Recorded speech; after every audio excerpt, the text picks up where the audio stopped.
kita ini harus bersandarkan atau mantik. berasaskan di dalam berpikir itu dengan apa? Akal, ya kan?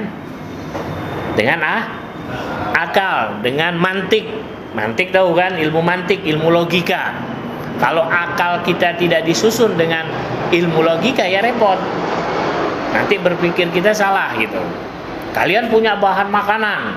Wah, bahan makanan lengkap, ada minyak, ada tepung, ada ini di dapur banyak kalian. Tapi kalian tidak punya pengetahuan untuk membuat makanan. Bisa kalian bikin? Nggak bisa. Nah, gitu juga dengan kalau kita mempunyai kita punya akal. Tapi kita tidak belajar tentang cara berbicara, berlogika. Ya kita susah nanti berbicara, berdalil. Seperti itu. Paham nggak? Manusia ini kita bisa berpikir. Bisa nggak kita berpikir?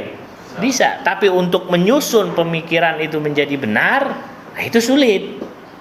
Dia tidak? Sulit. Nggak bisa, nggak semua orang bisa. Itu harus belajar. Belajar akidah. Seperti misalkan kalau kita pergi keluar, tanya sama orang lah di sepanjang jalan. Tuhan itu ada berapa? Pasti mereka akan menjawab ada satu yang Muslim bilang. Ya tidak?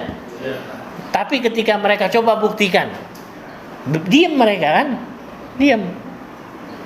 Mereka tahu bahwa Tuhan itu Esa, Allah Subhanahu wa Ta'ala. Tapi ketika suruh membuktikan keesaan Tuhan itu, enggak semuanya orang bisa. Kecuali yang hanya belajar saja. Kita juga kalian.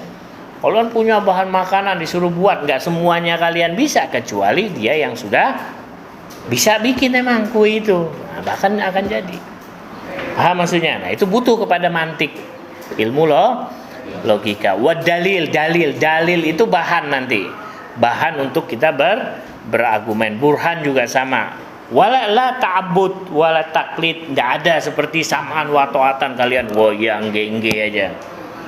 Nunduk iya orang bilang begini, orang bilang A, orang bilang B, orang bilang C. Tanpa ada mempunyai filter. Tanpa mempunyai filter. Nah, itu tidak diperbolehkan di dalam masalah akidah.